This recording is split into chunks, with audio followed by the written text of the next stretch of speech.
In this video, I'm going to show you how to download and install Starfield on your PC and laptop. First, we need to download the Steam app. Open your Google Chrome and search for store.steampowered.com. Link in description. Click on the Install Steam button on this page.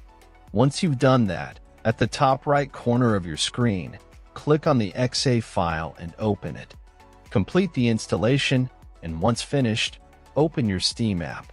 Now, go to Store and click on the search box at the top right-hand corner.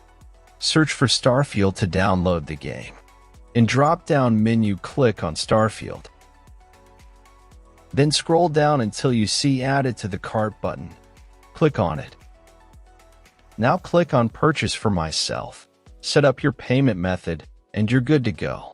After completing the purchase, go to your library. You can use the search box to find game you just bought or navigate directly to the games category.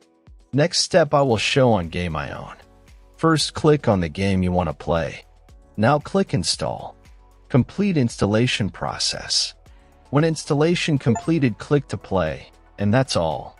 Thanks for watching. Subscribe and help reach 1,000 subscribers mark so I can make more tutorials.